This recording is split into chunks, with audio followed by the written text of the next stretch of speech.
Welcome to Bleav In 76ers with your hosts, former 76ers point guard Eric Snow and two Sixers fanatics in Marcus and Teja Dash. Bleav In 76ers is presented by BetOnline.AG. BetOnline is your number one source for all your sports betting needs. Get the latest odds, lines, and matchup reports for baseball, boxing, golf, and more. BetOnline continues to be the fastest and easiest way to place your wagers, including live betting and your favorite casino and card games available to play right from your phone. Head to the website or use your mobile device to sign up today and get in on the action. Remember to use promo code BLEAV for your 50% welcome bonus on your first deposit. BetOnline, where the game starts. Hey guys, welcome back to another episode of Bleav In 76ers podcast. I'm Marcus Dash here with the legendary 76ers point guard Eric Snow and my brother Teja Dash. Guys, so I sent out the topics, like I always do before the show, and then this morning we got breaking news, which we have to address here at some point. I want to get your guys' opinion on it. Everyone online's loving this. Even some people who have spent years kind of dogging Morey for his handling of the Simmons situation, handling of the Harden situation, but it seems like everyone's kind of coming around to Daryl Morey staying in Philadelphia for another 4 years. So Morey finalized a contract extension that'll take him into Philadelphia through the 2028 year. His contract will align with Nick Nurse's contract. What do you guys think about Morey staying for another 4 years ish? And are you guys surprised by the contract extension? I'm not surprised. I think you look at the amount of success the Sixers are having is really no different than the amount of success that they had under the previous two coaches. But I think that from a standpoint of bringing a coach in what looks to be a stable situation, that you want to kind of align the two. And that helps with stability. And it helps with the plan moving forward, whatever that plan is going to be. You have an MVP player, you have a promising young player. So it just gives the stability for the organization, both on the court, staff, management. So it definitely makes sense. I mean, it's well earned. Yeah. Your thoughts? I love it. I think it's great. It makes sense. Obviously, he's got Joel's blessing. We were off camera. We were just talking about players giving their blessings on managers and who can get who fired. Joel obviously likes Morey. They obviously have a good working relationship. They're on the same page. He's on the same page as Nurse. Those are the keys, right? Like, if you're on the same page with your coach and you're on the same page with your owner and you're on the same page as your best player, then you will stick around for a good amount of time.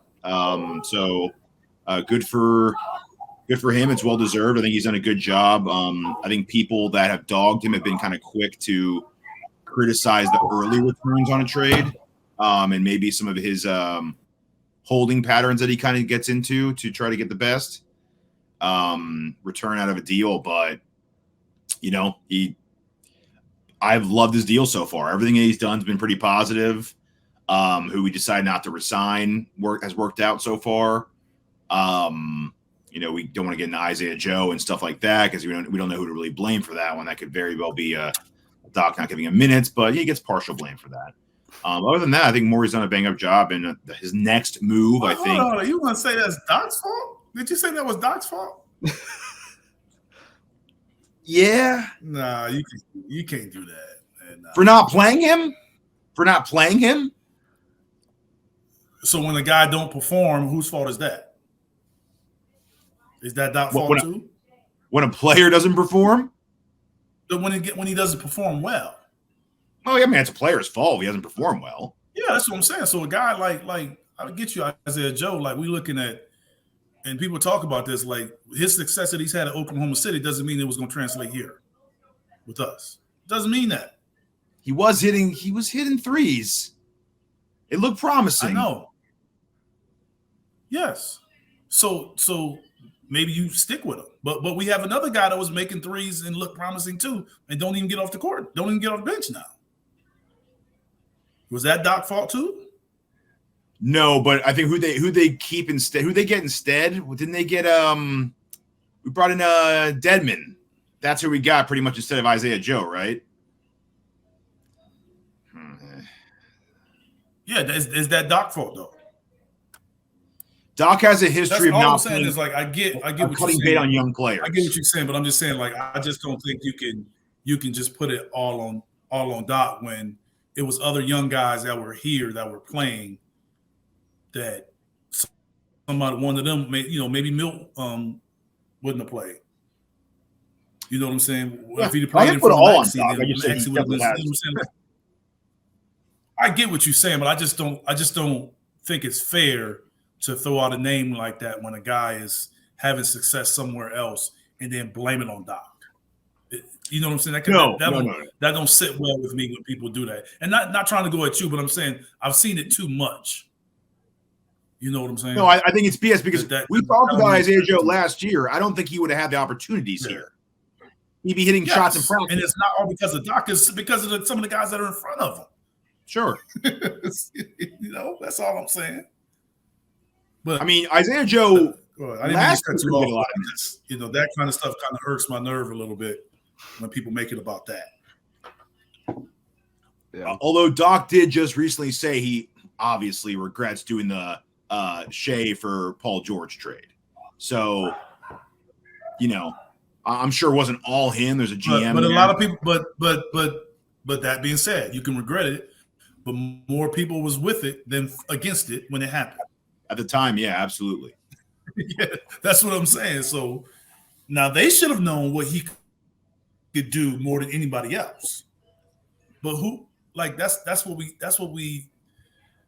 the part you just never know. Like, would Halliburton be the same player in Sacramento that he is in Indiana? Probably not. No. You know what I'm saying? Not as long as Fox is there. He wouldn't have had the ball in his hands like that. Mm-hmm. So sometimes your opportunity is best somewhere else, but it doesn't mean that someone wrongs you or somewhere, where you were. It's just that the opportunity is a better opportunity for you. So it's not that anybody did anything wrong where you were. Yeah. I was in Seattle and wasn't playing and came to Philly and became a starter. Now, did Seattle do me wrong? Or was the opportunity just better in Philly? Yeah. Opportunity. You see what I'm saying? And it took Isaiah Joe on they weren't a good team last year. They're a lot better this year, obviously. OKC made strides, but they weren't even good last year, and he wasn't getting minutes. So he had to earn it even on a bad team last year to finally get decent minutes this season. I just read a quote that Doc was trying not to trade Shea, and he told Kawhi, like, Shea's the next star. Kawhi can verify it. So he wants no bad credit for that. That's hilarious. But no, he doesn't deserve all the blame. I mean, GMs make decisions too. Coaches give their input, but at the end of the day, it's a collective, right? And they'll say it's a collective. So it's no one guy's fault, and it's no one guy's credit.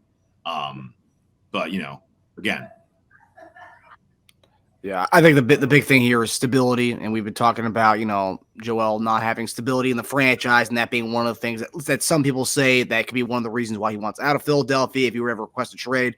But seemingly we have stability in the front office, and with our new head coach, hopefully Nick Nurse is the guy that everyone's been touting him to be all offseason. Hope so. So we're gonna stick with Joel Embiid here as we get to our next topic.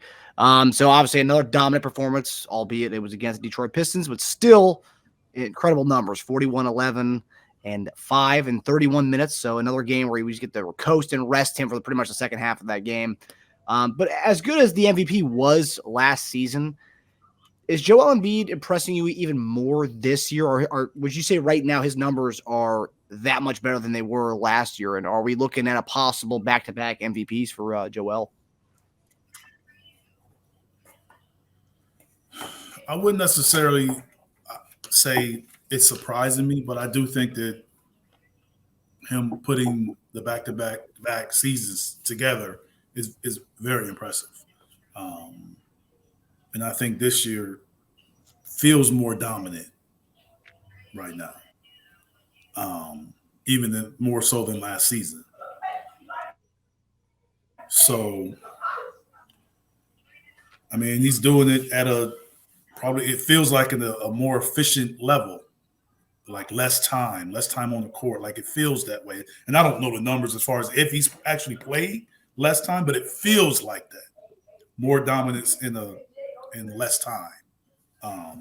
So it's definitely impressive. We're a quarter through the season and where we are now from a record standpoint, we also feel like we're better.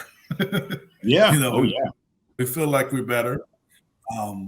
But it just kind of shows that things are still moving in a positive direction. You just, hopefully we can maintain it, and he can maintain it.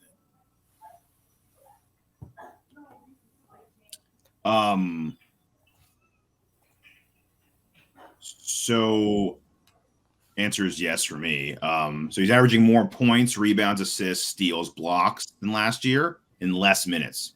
That's true, Eric. Yeah. So I read this stat on Twitter. He's averaging 35, 11.7, and 6.7 assists in games where he does not play in the fourth quarter. And that's happened 7 times. And then 20 games in this season for Joel, he's gone under 30 points only 5 times. He's gone under 10 rebounds only 4 times. He's gone under 5 assists only 4 times. He's gone without a block in only 4 games, and he's gone without a steal in only 5 games. So consistently across the board, he is just like he's killing it. He's so locked in, and he's gotten better in some of those regards. I didn't expect this big of a jump in his playmaking and assists. But this is what they call a guy firmly entrenched in their prime right now. Like we're prime Embiid, I think, right smack dab in the middle. If there was like a chart, he might be reaching his like peak. I think like right around now. He's at that peak right now. Yeah. And this is only 20 games into the Nick Nurse era. I mean, he's only gonna continue to grow in the system that everyone's been talking about. So I mean, yeah, it's crazy, man. And I will say, Eric, of the numbers so far, obviously 20 games in, but the fact that he's gone up 2 assists in only 20 games, but last year he averaged 4.2 assists. He's averaging 6.3 assists. Rebounds, he's gone up 1.2 rebounds already so far, so 11.4. Last year, 10.2. Which of these numbers kind of impresses you the most? The fact that his points per game numbers have also increased on top of everything else increasing? Or because, one of the things we talked about for the last few years is he could be a better rebounder. And, it looks like he is. He made that more of a mission for him this year because he's attacking the glass better than I've seen in a really long time for him. Yeah, I'm still a guy that's expects more from the rebounding standpoint.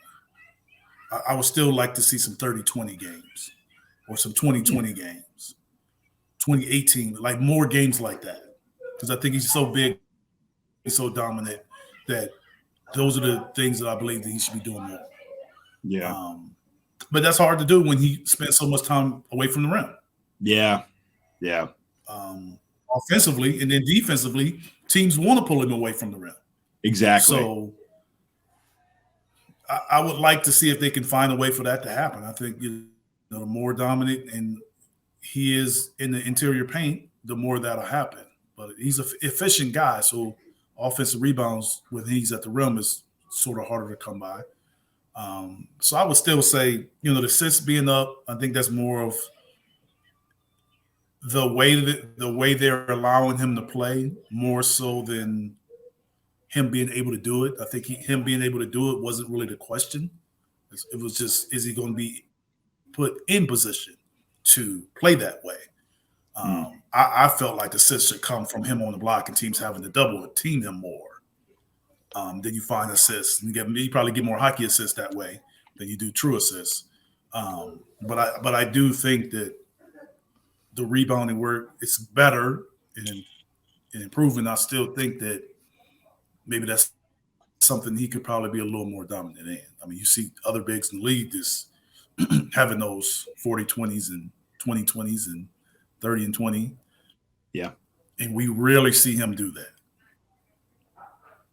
We see the 40 points, the 30 points, but we don't see the 20 rebounds. 10 or 11 rebounds. Even with 18 points and 20 rebounds, like we don't see that part.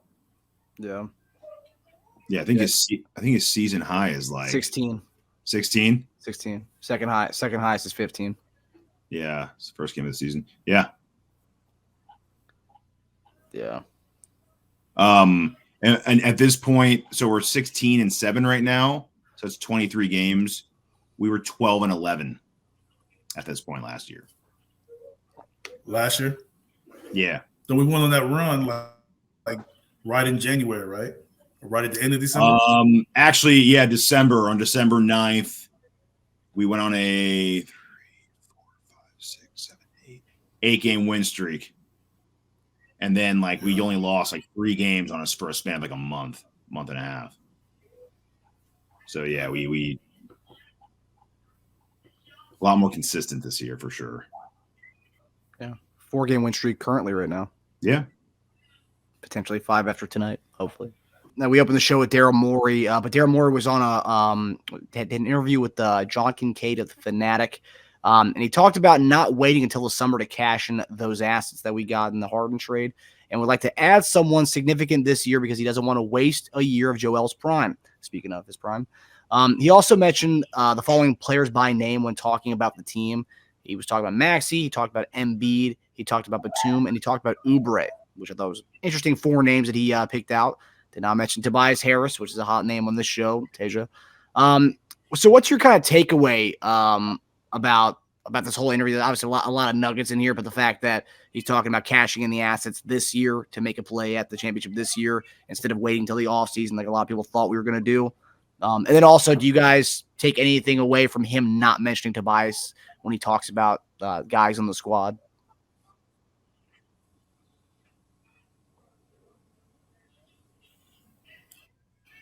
I mean, I guess you can take something from it. I mean, he should be a very important part of the team right now. So from a fan standpoint, I could say it. It's really he just kind of spoke and didn't really just glossed over it. But if I'm Tobias in his camp, that every little thing like this matters. So you kind of put that out publicly. So now all of a sudden it becomes something. It becomes an issue. It becomes something we got to speak about. So did you do it on purpose, or did you just truly? So in speaking like that, that's like if you look at their team, like that's like going to Griff at Milwaukee speaking and talk about everyone except Middleton. Yeah, that's exactly what it is. It's very similar. It's like the same thing. Yeah. People are like, dude, why didn't he mention Middleton? He mentioned all these other guys. So they're saying Giannis, Lillard, Portis, Lopez. Yeah, that's it. Stop. That would be weird. Yes. That would be weird. Yes. Yeah. So yeah. I mean, like I said, I don't think it was intentional, but you just got to be careful with stuff like that. And it won't really show up until things go wrong. Mm-hmm. Yeah, remember that interview he did where he never said his name? There you go. Gone now. Now he gave us a little hint. Yeah. We also didn't mention Melton either, which I mean, Melton's been a pivotal part of this team this year. So I mean, that's another crucial name he didn't mention. That's true. Yeah. Yeah. Both guys' contracts in after this year too. Well, that's more than half 80% of our team. That's true. So I guess you can't go by that. Yeah. But he's right on some of that. Embiid is, like we said, firmly in his prime. So there's no time to waste, and I'm glad he knows that and he's vocal enough about it. And yeah, I think like Eric said, there definitely are subliminal little subtleties that coaches or GMs might put in there, even though they don't mean to. It just comes out because they're being like they're honest speakers sometimes. So Obviously, Harris and his massive 1-year deal can be advantageous for us now, and including into a deal to get someone. It could also be good to keep and have that come off the books in the offseason. So you can look at both. But if you're going by what he said before that about capitalizing now instead of waiting, then one might lead to believe that Harris is an outgoing one. It really comes down to, I thought about this too, because I saw that and kind of went down the rabbit hole. It really comes down to who would you rather trade in that deal? Would you rather, let's say if you're going to get like a $40 million player, let's give Lauri Markkanen the example, right? Just throw it out there because it's a similar position. Would you rather trade Harris for Markkanen straight up and keep the Morris, Batums, and Rocos, or would you rather give like Morris, Batum, or Rocco, Furk, and like House for Markkanen? What would you rather do? You probably throw in picks too. Oh, you'd have to give up picks, of course. I really don't know. I mean, it's hard because you got to always figure out like that at the time that you're doing it. Like, what do you want to do? Like, who's your guys, and what do you want around them? And what you're getting back, and if that person you think really fits, you're willing to give up more for a guy like that. But if it's just a trade more to kind of get rid of a guy, then you got to be careful with that. So are we just going after the guy that we feel like is the piece, or are we just getting ready to get rid of a disgruntled guy?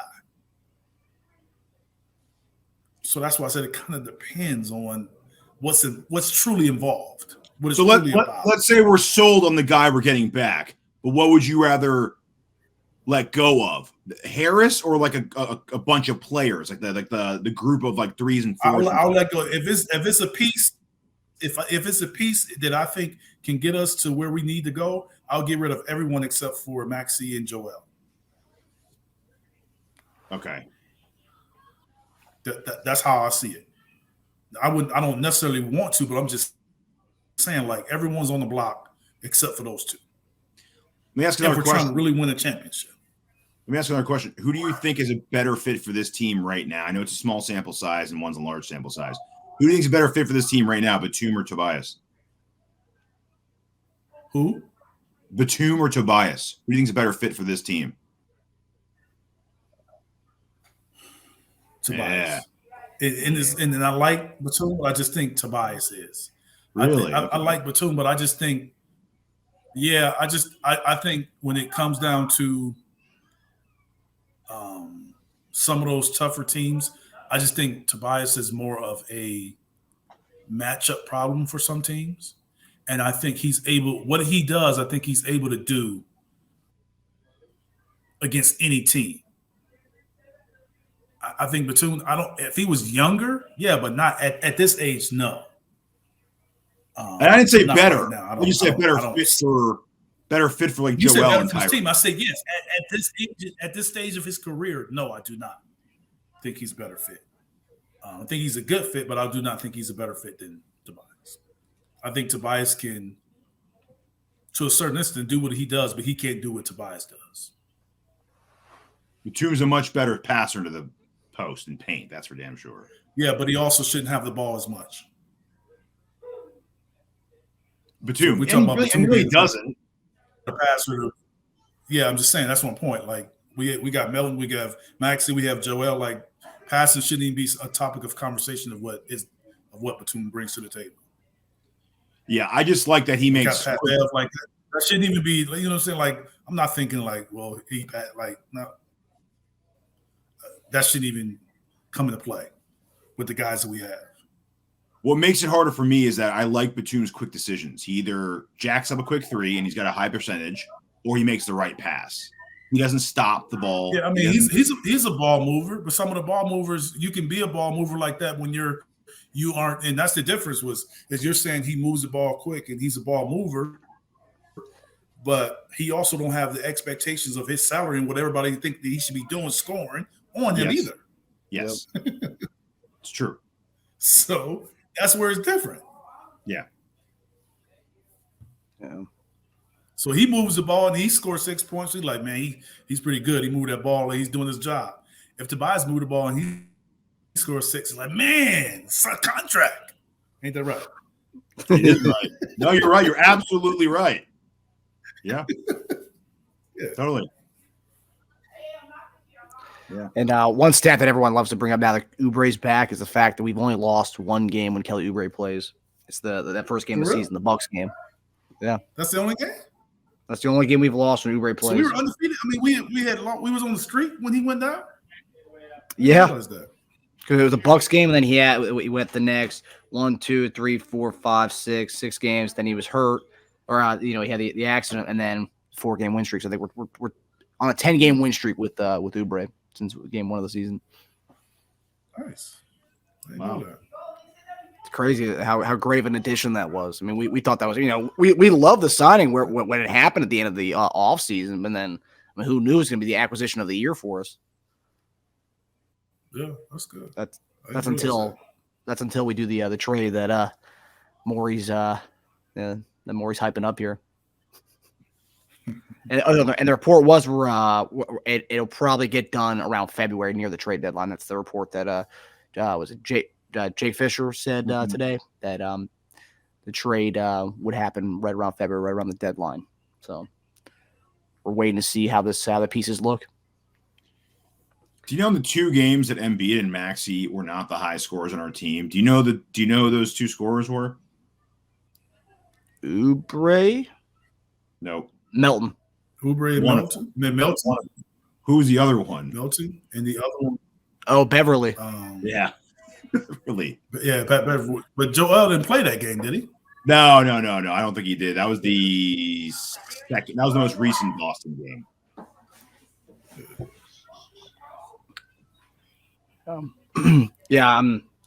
Oubre's been great. I might have to in the offseason if he signs maybe a couple-year deal. He re-signs in Philly. Might have to get an Oubre jersey. The guy's a stud, man. Like looks wise and playing wise. All right, so we're gonna get into game picks here. So we have 3 games until we meet again on Tuesday. Wow. So tonight we have another rematch with the Detroit Pistons at home this time, and we are a 16-point favorite at home. So who do you guys have in this one? And do you think we cover the spread? That's a lot of points. It's a lot of points. Man, that's like the college spreads. Yeah, dude. So we beat them by 18 the last time we played them. We beat them by 8 the other time we played them. And this is the first time at home, right? Second time? It was the first time at home, or was the first time? First time at home. First one's at home. The first 2 we played were at Detroit. This one's at Philly. Yeah, I mean, I think we win. We're playing in Charlotte tomorrow night, Eric. If that matters, we're playing on a back-to-back tomorrow, and I don't know if it's a look ahead potentially. The front end and the back-to-back. Yeah, I think we win, but I mean those 16 points is even. You have a 20-point lead and you take everybody out, they cut the lead. Like it's different. Where college, because you don't play them back-to-back games, you're more inclined to leave those guys in the game a lot longer to kind of, ruin that run that they could go on. Yeah, we win. I don't think we cover.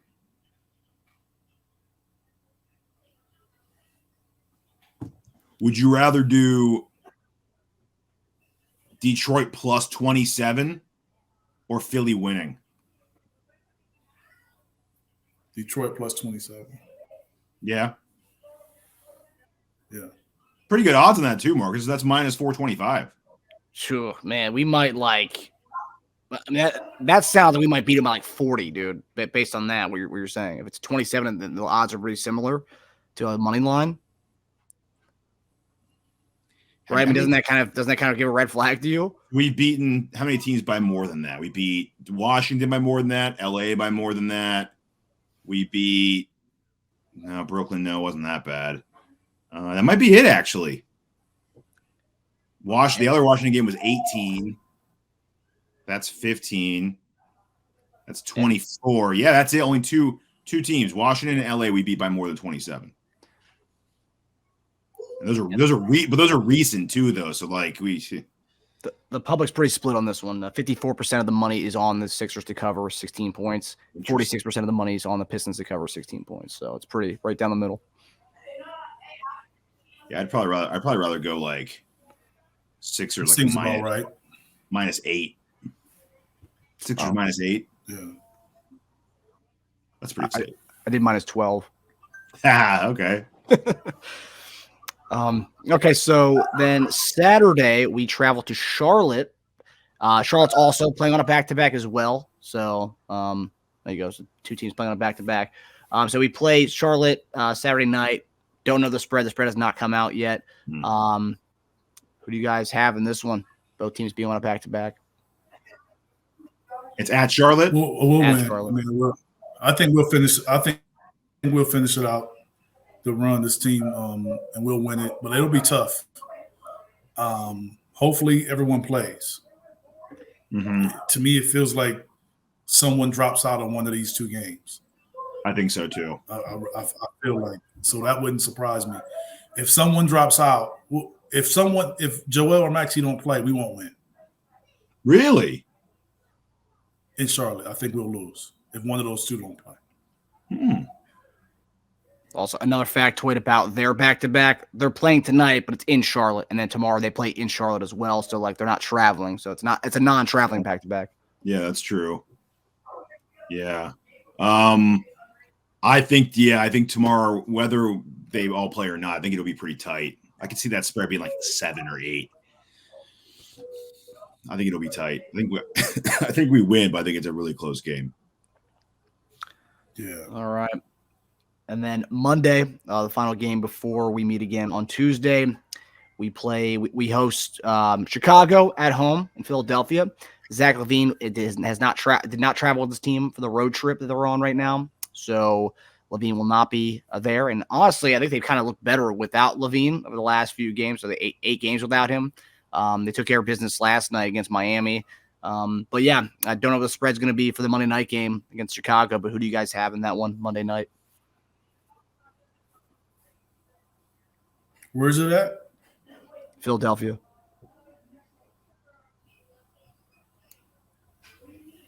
Yeah, I think they're 5-2 without him. We'll win. Yeah, coming back home, we'll win that. Yeah, they're 5-2 without him. That's where I'm at. They beat Milwaukee. They beat New Orleans. They beat Miami. They lost to Milwaukee in overtime. And they lost by 8 to Denver. Kobe White's looking like the real deal. Kobe White's playing really well. That's the reason why they're like, you know what? Let's just deal LaVine the most we can get for him. They lost to Denver, and Jokic basically didn't play the majority of the game. Yeah, that was that one, right? And they lost it. Yeah. Yeah. Yeah, I think we win that game, though. I think we win. Curious to see what the spread is. But that'll be the really big decider for me. But I think we pull it out. Yeah. They need a little more firepower. I know Kobe White's been playing well, but, it hurts not to have LaVine's 20, 23, 24. Yeah. Yeah. So by the time we meet again next week, we talked about going on a 6-0 in that stretch. It'll be 7-0 going into on that 7-game winning streak by the time we meet again on I don't know. Eric's counting on us losing to Charlotte. Well, that depends if we're without one of the guys you said. So we'll have to monitor the injury. Way to correct him. I got it. I got you, Eric. I gotta keep this guy in line over here. Keep you on your toes, man. All right, fellas. Well, we hope everybody enjoyed the episode. We'll see you guys on Tuesday as we hopefully talk about the 7-game winning streak that we are on and our what would be 3 more games. That would be a 13-game winning streak with Oubre. Oops. So, yeah. The Oubre streak. All right, fellas. Well, take it easy. You guys have a good weekend. Yeah. Later on, guys.